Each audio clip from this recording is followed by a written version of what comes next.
Nos han mentido toda la vida sobre el siglo XIX. ¿De verdad creen que en una época en la que el principal medio de transporte era el caballo y la electricidad se consideraba un truco de feria, la humanidad de repente adquirió la capacidad de mover montañas?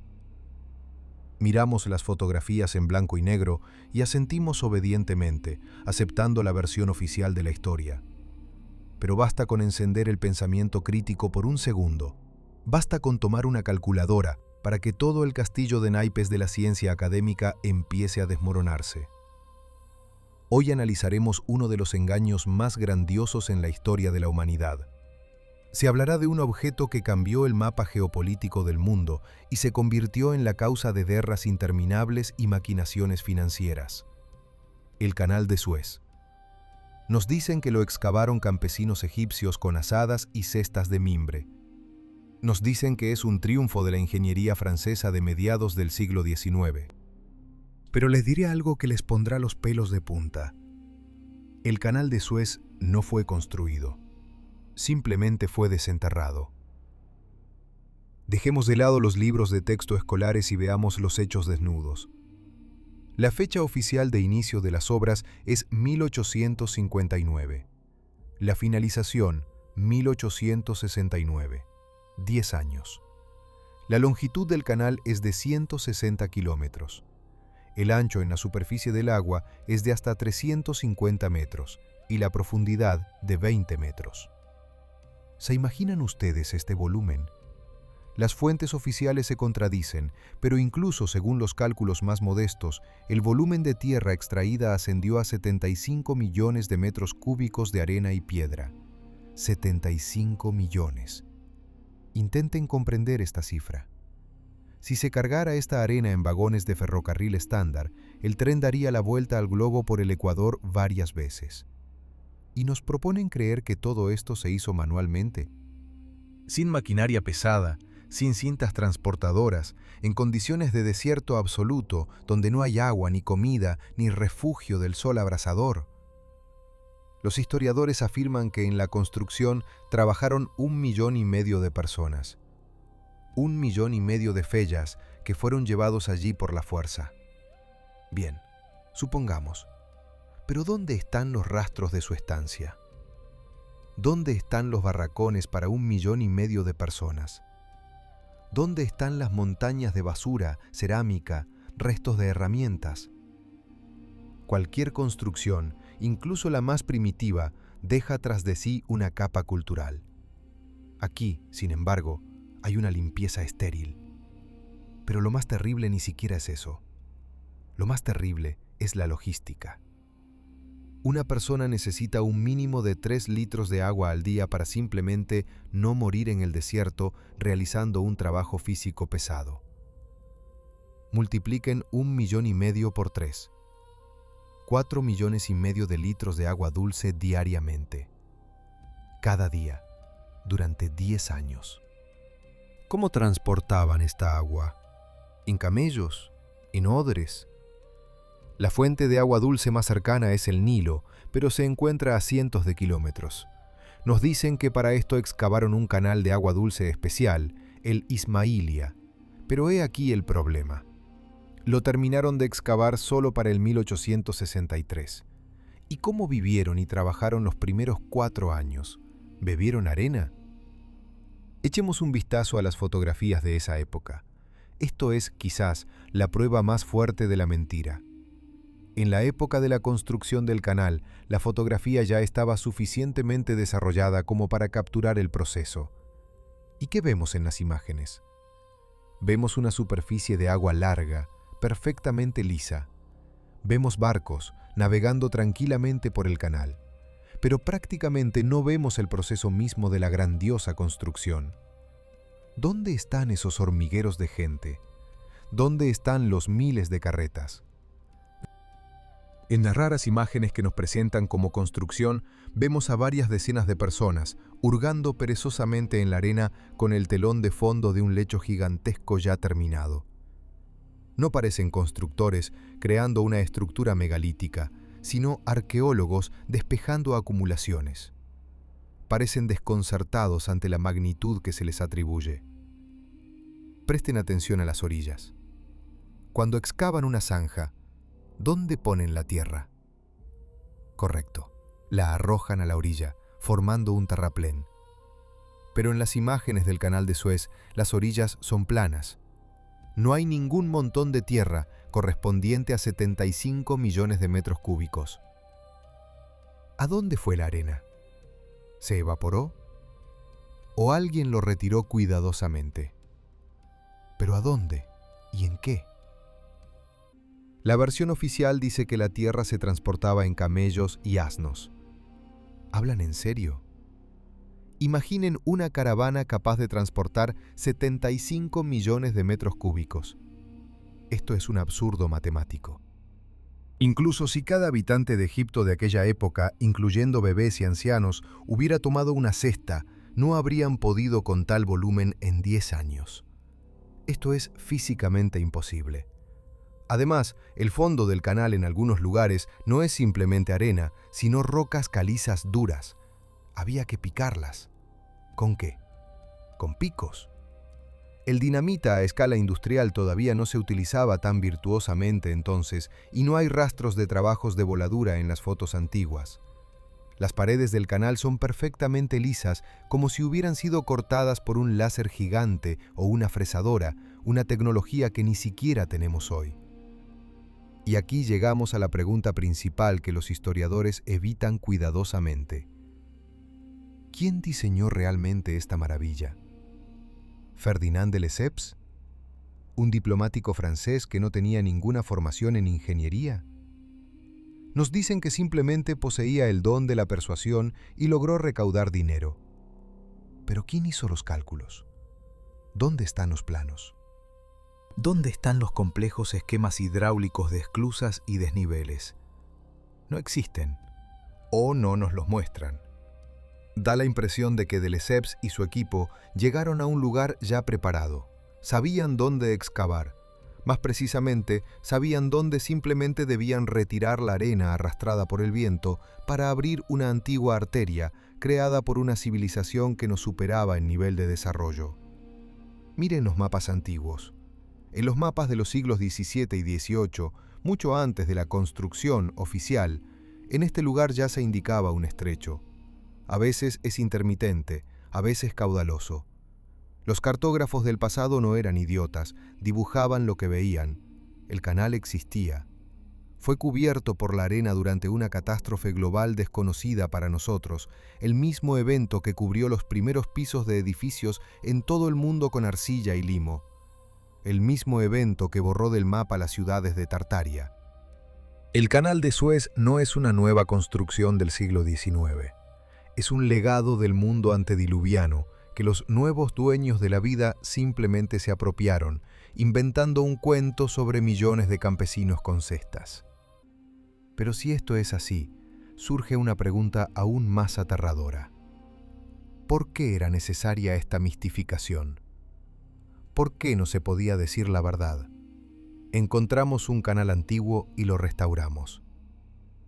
Porque eso destruiría toda la cronología. Eso demostraría que antes de nosotros vivieron aquí personas con tecnologías que les permitían cambiar el paisaje del planeta a su antojo. Eso obligaría a la gente a hacer preguntas. ¿A dónde fue esa civilización? ¿Y no nos espera a nosotros el mismo destino? Dejemos a un lado las emociones y recurramos a la lógica ingenieril pura que, como se sabe, no tolera la falsedad. La historia oficial intenta convencernos de que la mayor parte del trabajo la realizaron campesinos egipcios con cestas de mimbre. Imaginen la física de este proceso. Están de rodillas en barro líquido o arena ardiente. Llenan una cesta que pesa unos 20 kilogramos. La suben al hombro y suben por una ladera inestable a la altura de un edificio de 5 pisos para vaciar el contenido. Y así, miles de veces al día. Pero cualquier ingeniero les dirá que la arena seca se desmorona en un ángulo de 30 grados. Excavar una zanja de 20 metros de profundidad en arena con paredes verticales sin reforzar los muros es imposible. La arena simplemente volverá a caer, por mucho que la saquen. Es un trabajo de Sísifo. Para que el canal mantuviera su forma, las orillas debían estar reforzadas con hormigón o piedra, o se debía utilizar el complejísimo método de tablestacas que a mediados del siglo XIX simplemente no existía a tal escala. Sin embargo, si miramos las fotografías o litografías antiguas, vemos orillas perfectamente lisas, como cortadas con un cuchillo. Sin deslizamientos de tierra, sin roca desmoronándose. Esto contradice las leyes de la física de los cuerpos granulares, a menos que no sea arena. ¿Y si los constructores no estaban excavando, sino despejando un canal ya existente, cuyas paredes fueron fundidas o reforzadas con una tecnología antigua desconocida para nosotros? Existe una teoría de que el lecho del canal fue trazado hace miles de años utilizando tecnologías que convertían el suelo en un monolito. Es por eso que las orillas han permanecido intactas durante siglos y no requieren reparaciones importantes que serían inevitables para una simple zanja de tierra. Las fuentes oficiales afirman que en las últimas etapas de la construcción, los franceses trajeron máquinas milagrosas, dragas de vapor y excavadoras. Nos muestran grabados con imágenes de estos monstruos, largos canales por los que supuestamente se transportaba la tierra. Pero veamos las características técnicas de las máquinas de vapor de la década de 1860. La eficiencia de tales instalaciones era insignificante. Requerían una cantidad monstruosa de carbón y agua dulce para las calderas. ¿Dónde están los almacenes de carbón? ¿Dónde están los tanques de agua para las máquinas? En las fotografías vemos el desierto. No hay infraestructura para el mantenimiento de una armada de maquinaria. Además, la productividad de estos dinosaurios mecánicos, incluso según los informes en papel más optimistas de la Compañía del Canal de Suez, no podía asegurar el ritmo de trabajo que aumentó repentinamente en los últimos 2 años antes de la apertura. Las estadísticas muestran una extraña anomalía. Los primeros 7 años el trabajo prácticamente estuvo estancado, y luego, como por arte de magia, en 3 años se realizó un volumen que habría requerido décadas. Los historiadores explican esto con la introducción de tecnología. Pero las matemáticas dicen lo contrario. Para extraer los millones de metros cúbicos de tierra restantes en tan poco tiempo, estas excavadoras de vapor deberían haber trabajado a la velocidad de las cosechadoras nucleares modernas, sin averiarse ni detenerse ni un segundo. Esto es técnicamente imposible para el siglo XIX. Es como afirmar que se puede superar la barrera del sonido en un carruaje si se azota muy fuerte a los caballos. Por lo tanto, el volumen de trabajo era ficticio. El canal ya estaba allí. Simplemente había que llenarlo de agua. Y aquí surge otro hecho que se silencia cuidadosamente: la geología del istmo.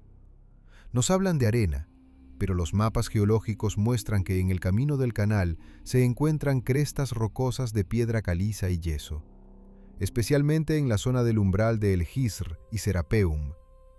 ¿Han intentado cavar roca caliza con una azada? ¿O incluso con la pala de una excavadora temprana? Es una roca monolítica. Para atravesarla se necesitan trabajos de perforación y voladura.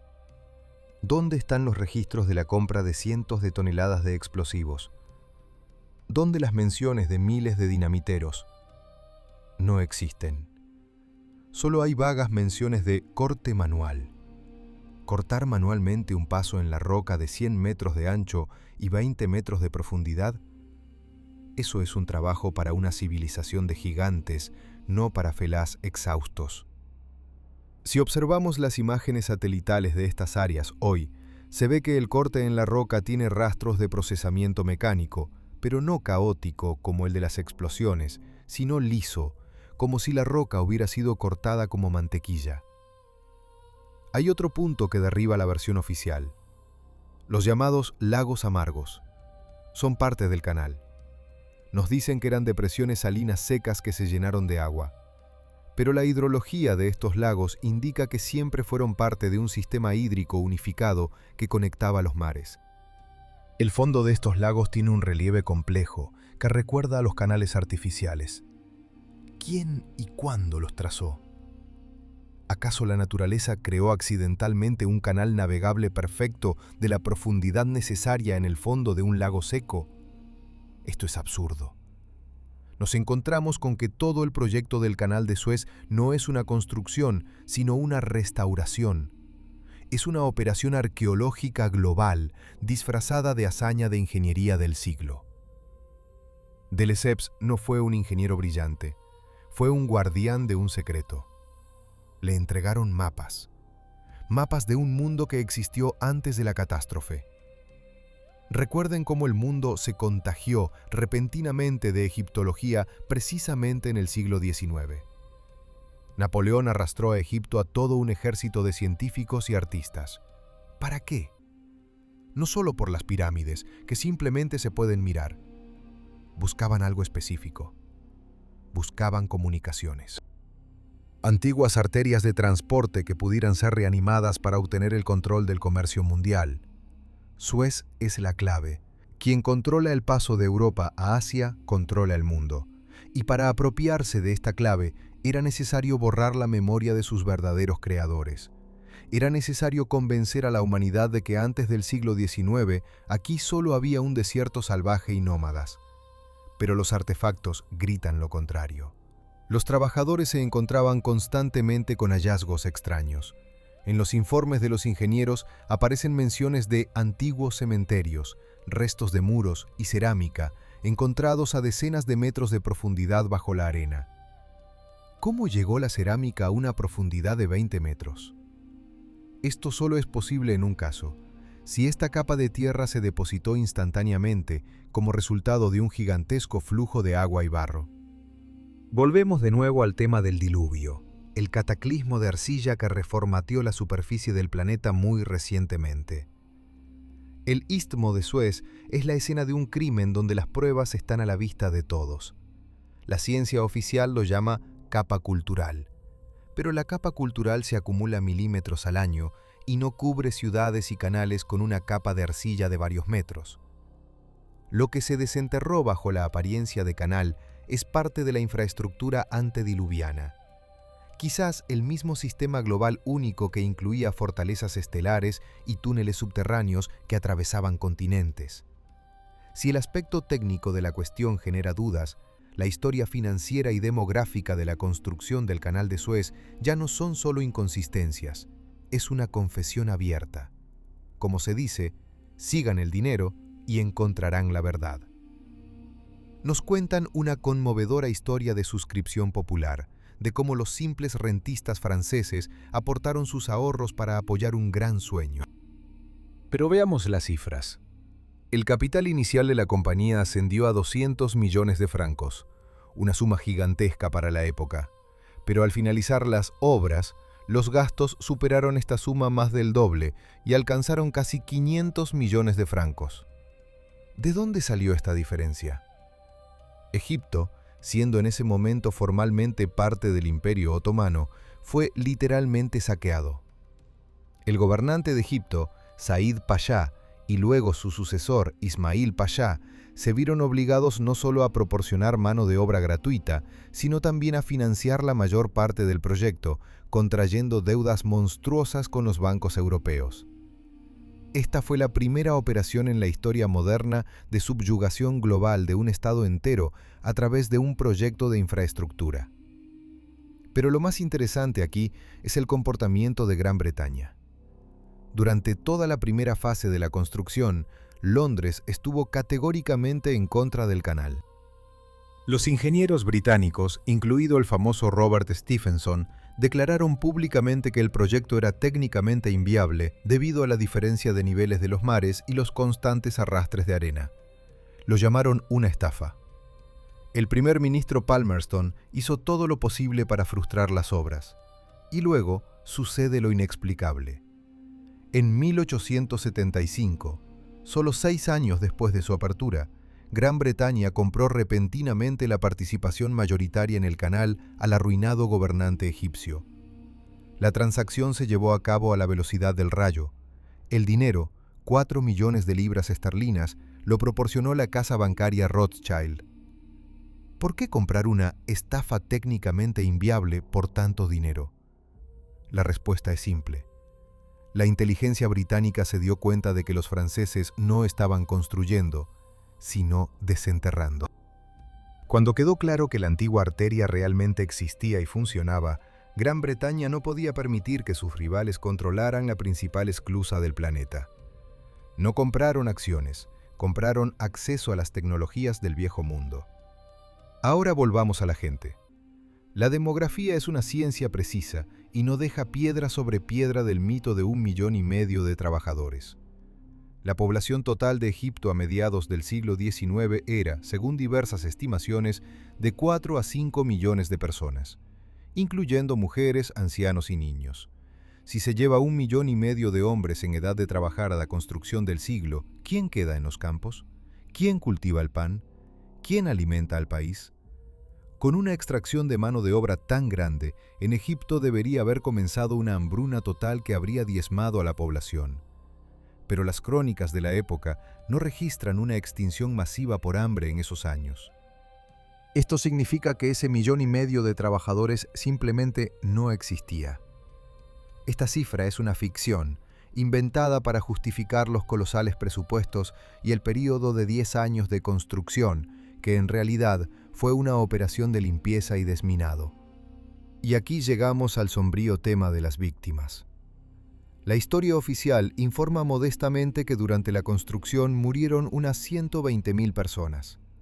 La causa principal, cólera y disentería. 120.000 cadáveres. ¿Dónde están sus tumbas? Un cementerio tan gigantesco es imposible de ocultar. Los arqueólogos deberían haberlo encontrado, deberían haberlo descubierto durante la ampliación del canal en el siglo XX, pero no se han encontrado fosas comunes de los constructores del canal. ¿A dónde fueron los cuerpos? ¿O, tal vez, no hubo ninguno en absoluto? Y la cifra de pérdidas se lanzó para explicar por qué ninguno de los constructores regresó a casa y contó la verdad sobre lo que vieron allí. Y lo que vieron, lo más probable, no fue arena, sino ruinas de majestuosas estructuras que sobresalían de la tierra. Existe otra teoría, más aterradora. ¿Y si las epidemias realmente existieron, pero no de cólera? ¿Y si al excavar el antiguo lecho, los trabajadores abrieron volúmenes herméticos o se toparon con restos de armas de aquella guerra que destruyó la civilización anterior? Extrañas enfermedades que diezmaban a miles de personas podrían haber sido consecuencia de la enfermedad por radiación o de la intoxicación por productos químicos desconocidos conservados en las capas más bajas del suelo. Esto explicaría por qué la construcción se detenía con tanta frecuencia y por qué se permitía el acceso a observadores externos con tanta reticencia hasta el final. La zona del canal era una zona de cuarentena. El apogeo de este espectáculo fue la inauguración del canal en noviembre de 1869. No fue solo una celebración, fue una bacanal de vencedores. La élite europea festejaba la apropiación de la herencia de los dioses. La ópera Aida, que Giuseppe Verdi supuestamente escribió para este evento, en realidad está llena de significados ocultos sobre la caída del antiguo Egipto y la partida de los viejos dioses. Una flotilla de decenas de barcos pasó por el canal tan suavemente, como si hubieran navegado allí durante siglos, sin contratiempos, sin encallamientos, lo que habría sido inevitable para un canal recién excavado y no probado. Las profundidades se conocían de antemano. Los capitanes tenían los mapas en sus manos incluso antes de que la primera excavadora tocara tierra. El canal de Suez se convirtió en un instrumento para reformatear el mundo. Destruyó las antiguas rutas comerciales, arruinó a miles de comerciantes que transportaban mercancías alrededor de África o por tierra a través de Rusia. Fue un golpe a la economía del Imperio ruso y de la Gran Tartaria, cuyos fragmentos aún se resistían al nuevo orden mundial. El canal separó Oriente de Occidente, convirtiendo a África en una isla que podía rodearse fácilmente. Fue un corte geopolítico con un bisturí, pero lo más importante es que se convirtió en prueba de que la historia ha sido reescrita. Porque si se reconoce que el canal siempre estuvo allí, Habrá que reconocer también que antes de nosotros existió en la Tierra una red de transporte global que unía continentes. ¿Quiénes eran esos constructores del pasado capaces de cortar continentes como un pastel? ¿Y por qué encontramos rastros de su actividad no solo en Egipto, sino también en Panamá, en Corinto y en China? En todas partes los mismos volúmenes de tierra imposibles, en todas partes la falta de tecnología y en todas partes historias turbias sobre miles de trabajadores muertos. Esta es la letra de la misma fuerza que limpia el planeta después de una catástrofe, apropiándose de las migajas de grandeza que quedan. El Canal de Suez no es un caso aislado ni una casualidad de aventureros franceses. Si creen que esta es la única construcción imposible de esa época, están muy equivocados. Basta con levantar un poco la cabeza y mirar el globo, y se les revelará una aterradora regularidad. Como si fuera una orden, en la segunda mitad del siglo XIX, en todo el mundo comienza una febril construcción de gigantescas obras hidráulicas.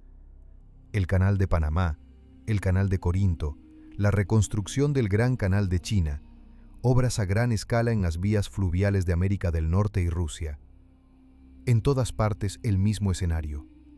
Llegan personas con palas, excavan la tierra, y luego nos presentan cortes ciclópeos en las montañas y cauces perfectamente rectos de miles de kilómetros de longitud. Y en todas partes aparecen las mismas rarezas: ausencia de maquinaria pesada en las fotos, mortalidad colosal e inconsistencia entre los volúmenes de tierra extraída y los plazos. Miren el Canal de Corinto en Grecia. Sus paredes son acantilados verticales de casi 80 metros de altura. Nos dicen que comenzaron a excavarlo en tiempos del emperador Nerón y lo terminaron en el siglo XIX. Miren las fotografías de este cañón.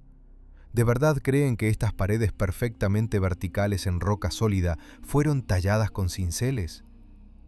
Esto es un corte a máquina. Y un corte con una herramienta que no desmenuza la piedra, sino que la extrae en capas o la vaporiza. Y de nuevo la misma historia. El canal simplemente fue terminado de excavar. Ya estaba allí, como una grieta gigantesca que conectaba dos mares. Pero ¿quién pudo crear semejante grieta artificialmente? Solo una civilización para la que la piedra era un material tan maleable como la plastilina para nosotros. Y el Canal de Panamá. Y de nuevo nuestro viejo conocido Ferdinand de Lesseps, el mismo que supuestamente construyó Suez. Llega a Panamá con los mismos planos e intenta repetir el truco. Pero allí todo no salió según lo planeado. ¿Por qué? Oficialmente, debido a la malaria y las maquinaciones financieras. Pero hay una versión de que en Panamá la destrucción del antiguo cauce fue mucho más grave que en Egipto. Allí no se requería simplemente la limpieza de arena, sino la restauración de esclusas destruidas por movimientos tectónicos. Los franceses simplemente no entendieron con qué se enfrentaban, y sus tecnologías primitivas resultaron impotentes ante las ruinas de un sistema megalítico. Más tarde, los estadounidenses simplemente volaron todo con dinamita y lo cubrieron de hormigón, enterrando para siempre bajo él los restos de antiguos mecanismos que, quizás, controlaban el nivel del agua entre los océanos. Todo esto sugiere que el Canal de Suez no es solo una arteria de transporte para barcos. Es un elemento de un sistema energético planetario. Piensen ustedes mismos. El canal conecta el Mar Rojo y el Mar Mediterráneo. Son dos gigantescos depósitos con diferente salinidad, diferente temperatura y diferente densidad del agua. Cuando se los conecta con un cauce recto, surge un poderosísimo flujo de intercambio iónico. Es una pila gigante. La hidrodinámica del canal es tal que crea una corriente constante sin necesidad de bombas. ¿Es posible que los antiguos constructores utilizaran esta diferencia de potencial para generar energía? Energía que alimentaba no bombillas, sino la propia biosfera de la región. Existe la hipótesis de que el sistema de canales en todo el mundo servía para la terraformación. Estas arterias acuáticas eran el sistema circulatorio del planeta, regulando el clima. Recuerden que el Sahara no siempre fue un desierto. En los mapas antiguos se ven ciudades florecientes y ríos caudalosos. ¿Y si el enterramiento del canal de Suez con arena fue la causa de la desecación del norte de África? El agua dejó de circular, el intercambio de energía se interrumpió y la tierra floreciente se convirtió en un páramo muerto. Y cuando en el siglo XIX el canal fue desenterrado, fue un intento de los nuevos dueños de poner en marcha la vieja máquina, pero la usaron de forma primitiva, solo como un camino para sus vapores, sin comprender el verdadero propósito de este complejo dispositivo. Nos comportamos como salvajes que encontraron un smartphone y lo usan para romper nueces. Esta comprensión me inquieta. Vivimos sobre las ruinas de un mundo que era órdenes de magnitud más complejo y armonioso que el nuestro. Nos enorgullecemos de nuestros rascacielos y iPhones, pero ni siquiera podemos replicar la mampostería de los terraplenes de los canales de San Petersburgo o Kronstadt sin el uso de polímeros y armaduras. Somos una civilización parásita que se ha asentado en la casa vacía de gigantes. Usamos sus caminos, sus cimientos, sus canales, pero nos atribuimos estos logros, inventando cuentos sobre el genio de la ingeniería del siglo XIX. No solo nos privaron de la historia, nos privaron de la comprensión de cómo funciona nuestro planeta. Nos presentaron una física primitiva y una historia coja para que nunca adivináramos que el agua no es solo un líquido y la piedra no es solo un mineral. Lo que llamamos revolución industrial fue en realidad un periodo de saqueo.